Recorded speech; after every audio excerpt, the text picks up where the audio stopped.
When I think of love, it invokes ideas like safety, security, friendship, and connection, which are all absolutely necessary building blocks to build a great marriage and a great family. On the other hand, eroticism plays a role too. In my mind, eroticism is a gift that is different from love. Eroticism just gives life to a otherwise boring marriage. Welcome to the Get Your Marriage On podcast. I'm your host, Dan Purcell, a Christian marriage and intimacy expert and coach. I'm on a mission to help couples have the best sex and most emotionally intimate marriages possible. Our episodes cover topics you've always wondered about and are packed with practical advice designed to help you take your marriage to the next level. Hey, I'm kind of in a playful mood today, so let's have some fun. Let's do a Would You Rather set of questions, and let's do it this sexy edition. Now, as I read off these Would You Rather questions, go ahead and answer these questions either to yourself or you can do it with your spouse. All right, ready? Here you go. Would you rather catch another couple making out or get caught making out? Would you rather go skinny dipping with your lover or do some frisky touching under a jacket spread across your laps in a movie theater? Would you rather join the Mile High Club or make love on a private sailboat? Would you rather give a lap dance or receive a lap dance? Would you rather make love on the beach or in the woods? Would you rather do it in the back of a car or in your front living room? Okay, these are fun, aren't they? Kind of sexy too. And I've got more sexy Would You Rather questions coming up later on in this episode. So be sure to listen to the end. Today, I want to talk about embracing your eroticism, this beautiful part of being human. Now, these Would You Rather questions are designed to invoke your imagination and think if a situation would be sexually exciting to you or not. Or in other words, would you find this certain situation is interesting or not?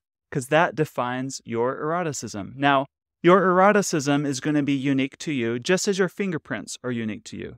In this episode today, we're going to talk about what is eroticism. Why is eroticism such an important part of a thriving marriage?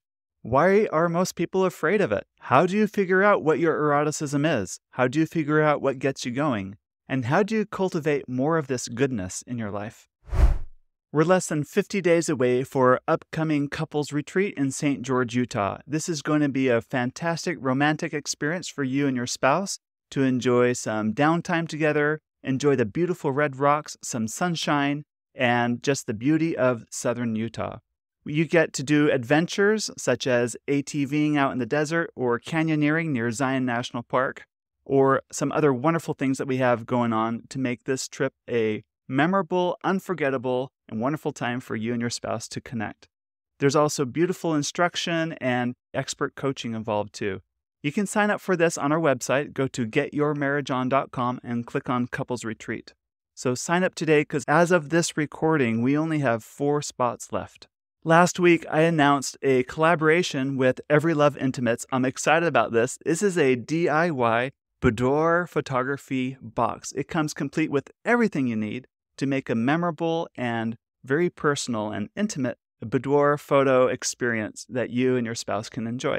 It comes with everything you need, from the lingerie to ideas on how to position yourself with really tastefully drawn line drawings. It comes with a tripod and a remote and some really fun and spicy props to make your photo experience really fun. You can click in the show notes for the link or check out our website, click on our blog as we have links there all about this DIY boudoir box from Every Love Intimates. Mark this in your calendar too. Starting February 1st, we kick off our annual Sextimacy Challenge. This starts February 1st and ends on Valentine's Day the 14th. During those 14 days, you want to download the Intimately Us app. All the instructions are in there. You can win great, fantastic prizes such as lingerie, lubricant, toys, and other fun things for your bedroom. The grand prize this year is airfare for 2 to anywhere in the country, so you'll definitely want to check that out. And last of all, I want to thank you for listening to this podcast, and thank you for leaving a review. I recently got this review. He says, "Great, clean podcast that provides intuitive and actionable advice that has been great for improved intimacy and connection." Thank you very much for that review. If that was you that left that review, email me support@getyourmarriageon.com.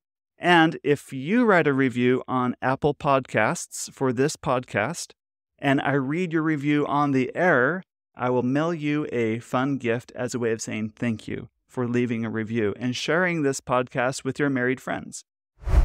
Now, back to eroticism. I used the would you rather questions at the beginning of this episode to introduce this idea. And it's this way that we have this human capacity to elicit our brain's ability to imagine and anticipate a scenario and then evaluate if it's something that piques our interest or not. Now, your menu or palette of what you find interesting or not interesting constitutes your eroticism. The root word for eroticism comes from the Greek word eros, which literally means desire. And if you know your Greek mythology, Eros was one of the gods. He's the god of desire and love. Eros energy, then, is the life force.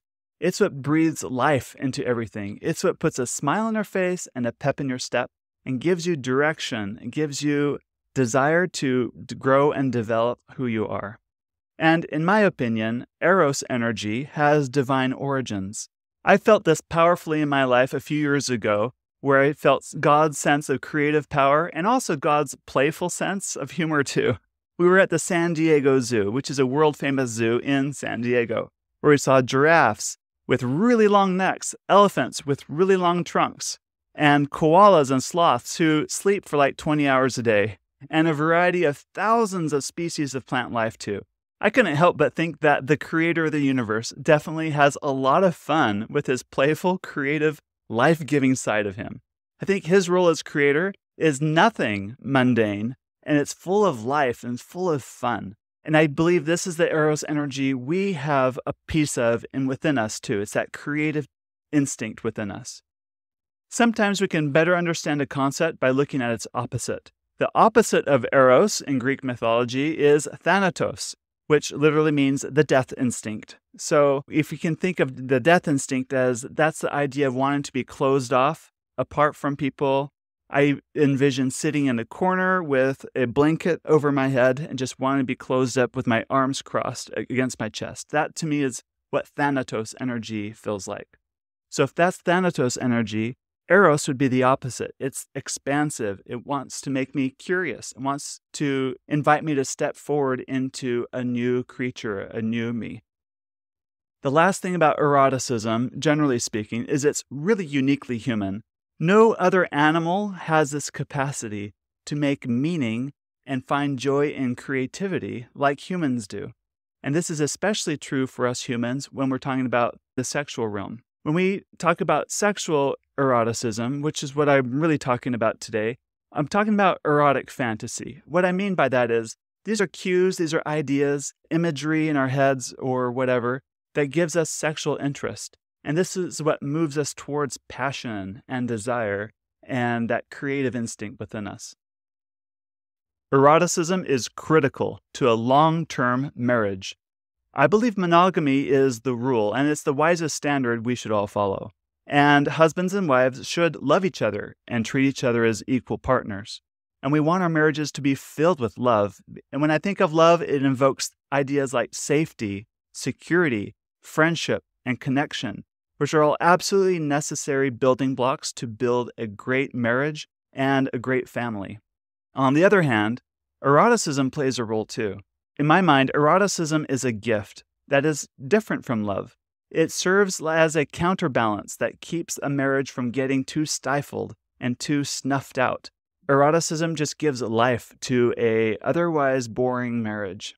I've shared on this podcast in the past my experience with my wife Emily on our first role-play sex date. We were both nervous to do it, but we had a great time. What was fun about it is the role that Emily took on had her step into a more dominant role where she was calling the shots, and me to take a more passive role, which is not our usual norm and how we usually interact. But this experience let me see a different side to my wife. I saw a different part of her that I usually don't see, and it was really hot. But more than just the sex and the role play that day, its effects over the next few days was something I was not expecting. because I now got to see this person that I wake up with every day, the same face, the same person. But now I see that she's more three-dimensional to me because she has this new aspect, this new quality of her that I usually don't see that came out that night. And I love her more for it. Do you see how that experience kind of took someone I wake up next to 1,000 times, and all of a sudden she's different to me again? And I love her for that. I find attraction in that. That's what our eroticism can do for us in our marriages and why I think it's so valuable. A common complaint I get from people that email me or reach out to me on Instagram is they say things like, my spouse says he or she just has no fantasies. They find nothing sexually exciting and so on. And I believe they're telling the truth. I used to be there myself. I used to think it was unholy or wrong to think sexual thoughts, and that having any sexual thought is sinful or wrong in that way. In fact, I remember before I was married, a few weeks before I was married, I went to my bishop in my church. That's kind of like a pastor. And I was, confessing that I was having some inappropriate thoughts about my future bride. And he took off his glasses. And you got to understand, he's not a paid minister. He's a lay minister. And he works as an accountant. His personality was a stereotypical accountant, very serious, not a great sense of humor. And he basically said he fantasizes about his wife all the time and sees no problem with that. And that I should be okay with it too. And I got to say, I was so taken aback by that. I wasn't expecting him to say that. But it was such a gift to me at that time to realize that it's okay to fantasize about my wife, my future wife. It's okay to have these desires and want to be with her in that sexual way. That's normal, and it's good and it's celebrated. So I don't think it's wrong at all to have sexual thoughts or to have sexual urges because they're there for a purpose and we can channel them to build a great relationship if we choose that way to use it. I think the reality is we fear our erotic side. There are things that people find erotic that rarely, if ever, are quote-unquote church-approved thoughts. We are kind of afraid that we find certain scenarios or ideas sexually exciting when they seem to go against what we've been taught is right or wrong. Now, I want you for a moment to imagine that I took out a piece of paper and I drew a line down the center. And at the top left of that paper, I wrote the word love. And in the top right, I wrote the word desire/eroticism.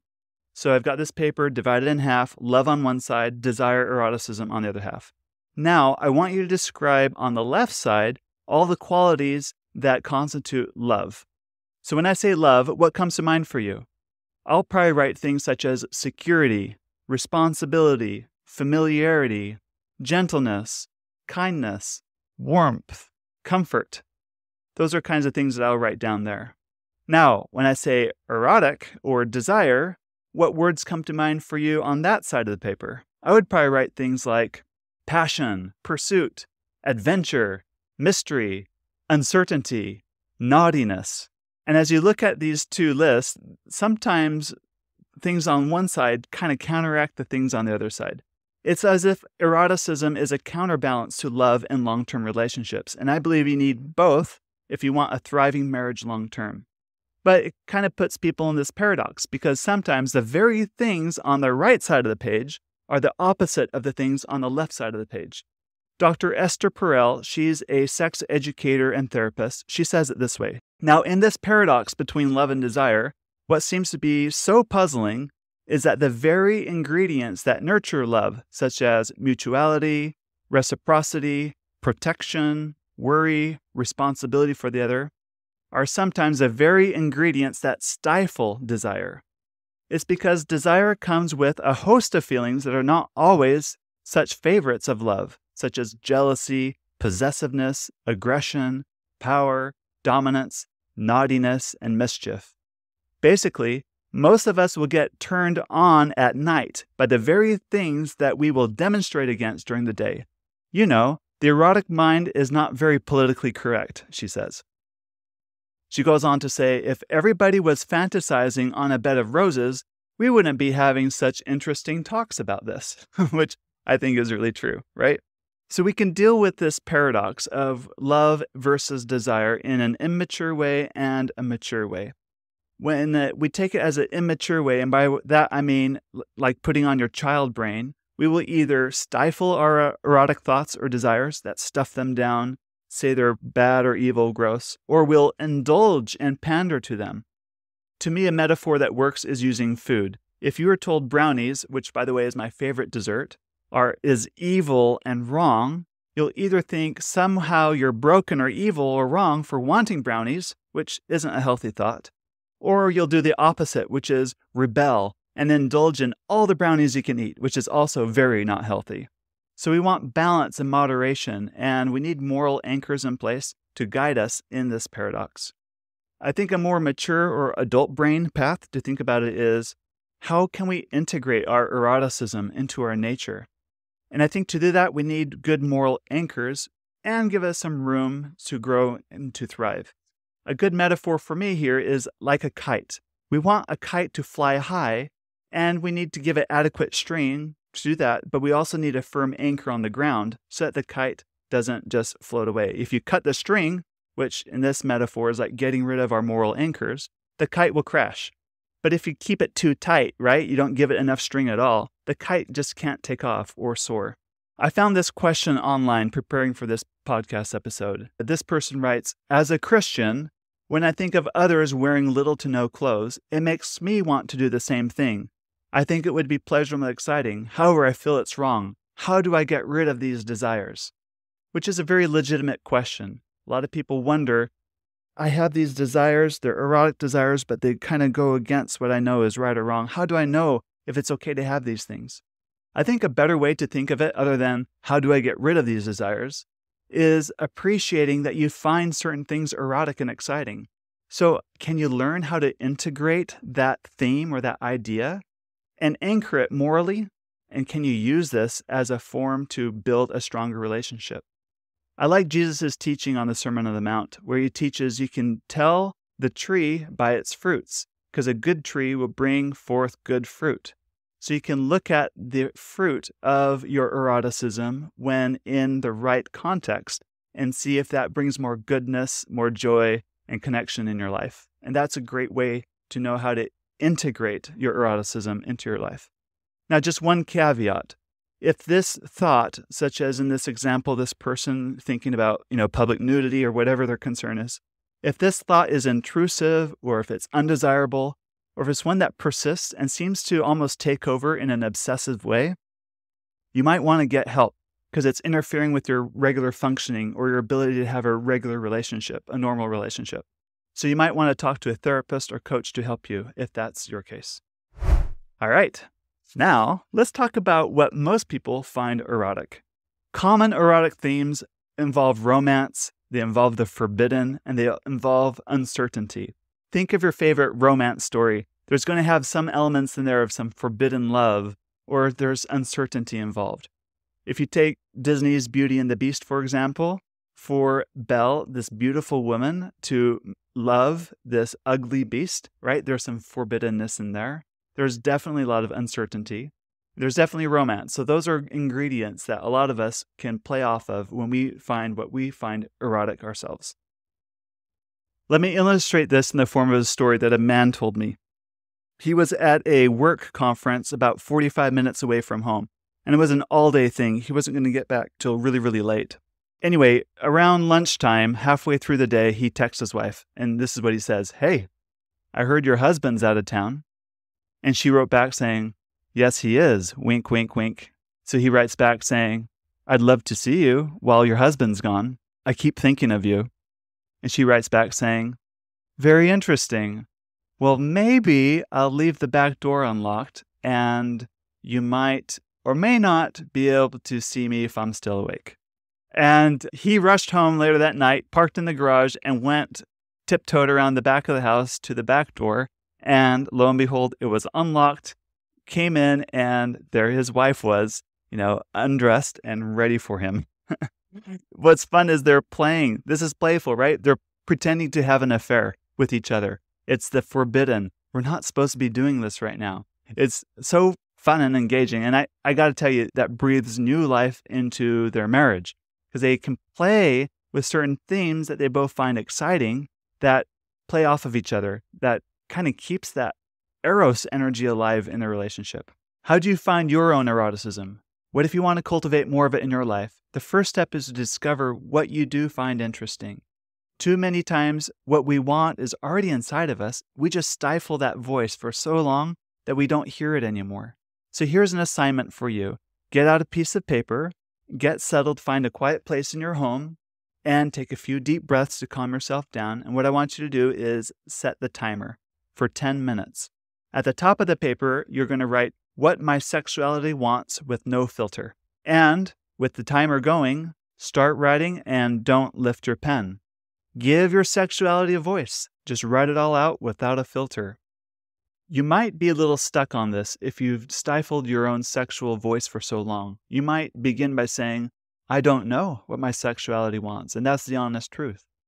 But you can also probe and find out, why is it that you don't know what your sexuality wants? And ask yourself, honestly, why don't you think your sexuality has a loud voice right now? Now, you might be surprised what comes out from this exercise if you take off your filter and just let your pen flow for those 10 minutes. Now, you don't need to act on anything that you write. You don't have to share anything you write. You can shred the paper or burn it afterwards if you want to. But this is an exercise of just letting your sexuality have a voice. Another thing that can help you is coaching. I'm a big believer in coaching. A good coach can help you cultivate healthy eroticism in your relationship. Because coaches help with your mindset, they help you understand yourself better, they help you develop your self-confidence in your sexual nature, and they can help you overcome obstacles and hang-ups that are holding you back. If you're looking for a good coaching program, I recommend you check out my program called Next Level, or try private coaching with me or someone on my team. All right, now that we're towards the end of this episode, how about a few more sexy would you rather questions you can ask your spouse? Ready? Would you rather be blindfolded or have your hands tied while your spouse makes love to you? Would you rather give oral sex to your spouse or receive oral sex from your spouse? Would you rather have average sex every day for a month or have sex only one day in the month, but that one time was really, really good sex? Would you rather be on top or on the bottom? Would you rather be teased and tickled with a feather or with an ice cube during foreplay? Would you rather get really aroused, hot, and bothered, but never quite be able to orgasm? Or orgasm easily without much of a buildup? Would you rather send a sexy text or a sexy nude? Which, by the way, if you're doing that, you should be using an app like the Just Between Us app for privacy. Would you rather go commando, which means wearing no underwear beneath your clothes, on a date, or only wear a swimsuit on your date? Would you rather have passionate sex in a house of mirrors or on a floating gondola? Would you rather I surprise you with a sexy gift or you surprise me with a sexy gift? Would you rather get soaked dancing in the rain or get sweaty dancing in the sun? Would you rather sex in the shower or in the bathtub? Would you rather get captured by a sexy pirate or rescued by a passionate knight or princess? Would you rather make love in a blanket fort or in a treehouse? That's all I have for you today. Thank you for listening, and please share this podcast with your married friends. They will thank you for life. Thank you for listening to today's episode. If you're interested in accelerating growth in your marriage, either sexually, emotionally, or spiritually, I want to invite you to work with me in my affordable coaching program called Next Level. More information about Next Level and my fun and sexy apps for couples are available at getyourmarriageon.com. Please also don't forget to subscribe to this podcast so you don't miss a single episode. And be sure to tell your married friends. I promise, they will thank you for life. Now go get your marriage on.